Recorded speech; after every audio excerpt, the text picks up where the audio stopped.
Le Grand Matin Sud Radio, 7h-10h. Patrick Roger. Il est 7h41, Sud Radio vous explique, mais que se passe-t-il dans certaines villes ? À Rennes, on n'avait jamais vu ça, on franchit encore un palier dans la violence. À la Marseillaise, disent certains. Que s'est-il passé ? Week-end sous tension avec des tirs un peu partout, vendredi, samedi, dimanche, dans plusieurs quartiers, Villejean, le quartier du Blône. Nous sommes avec Frédéric Gallet, qui est délégué départemental Ille-et-Vilaine du syndicat Alliance Police. Bonjour Frédéric Gallet. Bonjour. Rappelez-nous ce qui s'est passé, plusieurs événements que vous considérez comme très graves ce week-end, du coup à Rennes, la capitale de la Bretagne. Effectivement, le week-end a été vraiment très chargé. Le vendredi soir, sur le quartier Villejean, au nord de Rennes, on a eu des tirs au niveau de la dalle Kennedy qui ont été signalés. Sur place, les collègues ne voient rien dans les premiers temps. Samedi soir, toujours sur ce quartier, au niveau de la dalle Kennedy, 2 individus masqués et avec le visage camouflés, munis d'armes longues, tirent à plusieurs reprises sur un groupe d'individus sur la dalle Kennedy. Ouais. Pas de blessés, les individus fuient. Les individus s'en vont, et puis grâce à la vidéosurveillance et au témoignage des gens, on a réussi à retrouver une arme qui a été dissimulée près d'un parc de jeux d'enfants, une arme longue de calibre 12.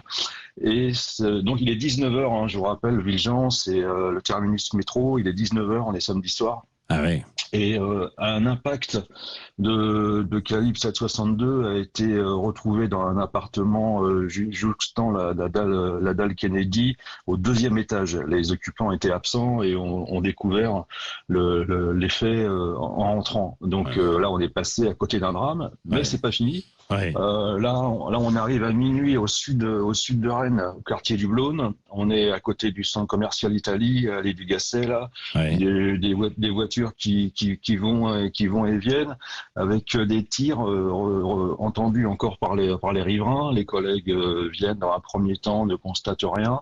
Et vers minuit et demi, une passante déclare qu'un individu est au volant d'une voiture ensanglanté. La voiture est impactée. Alors, effectivement, on retrouve un homme de 25 ans décédé au volant de sa voiture avec des impacts de balles sur le véhicule. Donc là, alors, malheureusement, on a déjà eu ces épisodes de violence sur Rennes. C'est pas la première fois, mais là, on a vraiment une concentration de faits en quelques heures qui sont vraiment inquiétantes et qui sont souvent liés, là encore trop tôt pour le dire, parce que l'enquête est en cours. Elle a été confiée à la DICOS, la division du crime organisé, mais c'est souvent lié au narcotrafic.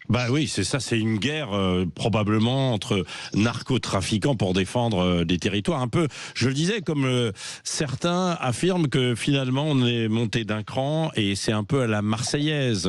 Bien sûr, effectivement, dans la capitale bretonne, j'ai vu qu'il y avait des CRS qui étaient venus vous donner un coup de main de Nantes, où les choses ne sont guère mieux, évidemment, parfois du côté de Nantes. C'est inquiétant, Frédéric Gallet, cette prolifération comme ça du narcotrafic sur tout le territoire. Ce qui se passe à Rennes, malheureusement, ça se passe ailleurs aussi.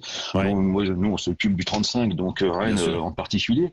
Mais faut vraiment se remettre dans le contexte. On est samedi soir, il est 19h. Il y a des détonations, l'usage de l'arme sur des personnes qui n'ont pas été touchées.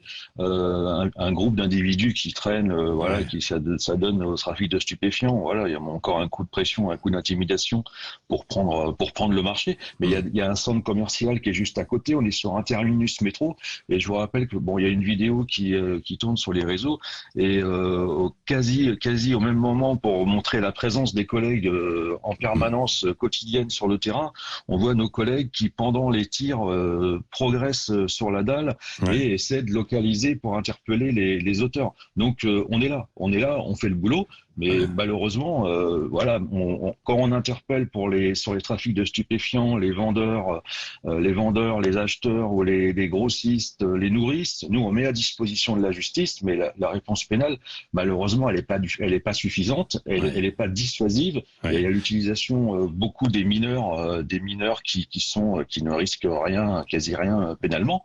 Alors nous, ce qu'on réclame depuis des années maintenant, de façon continue sur Rennes, c'est le classement de Rennes en secteur difficile. Le secteur difficile qui reconnaît la particularité et la dangerosité de la ville par rapport au narcotrafic. Et on a besoin d'effectifs dans les bureaux, sur la voie publique, et aussi une réponse pénale pour l'aboutissement et la récompense du travail des collègues. Frédéric Gallet, vous êtes policier. Un mot peut-être après ce qui s'est passé aussi à Lyon. Alors vous n'étiez pas à Lyon, mais lors de la fête des Lumières, elle a été perturbée par des messages contre les violences policières. C'est le mouvement Les Soulèvements de la Terre qui est derrière, qui a projeté la police blesse et tue, non à l'État policier. Quand vous voyez ce genre de message, comment vous réagissez avec vos collègues policiers?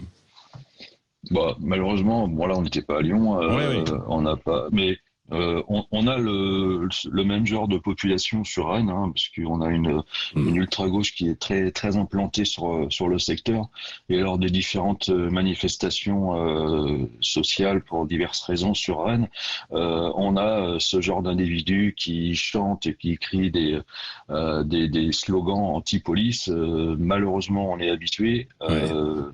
Tant que ça reste sur des slogans, c'est une chose. Après, charge à nos responsables, aux ministres de déposer plainte quand il y a besoin, comme on l'a déjà fait, comme on a dénoncé ce jeu de Fachorama sur qu'on a trouvé dans les magasins à Rennes il n'y a pas très longtemps. Bon, voilà, c'est à l'image de ce genre de choses. Mais là, c'est ce qu'il faut juste rappeler, que vous avez une très grosse majorité pour pas dire quasiment l'entièreté de la population française qui est derrière sa police, et c'est vraiment une minorité bruyante qui se fait entendre sur ce genre d'événement.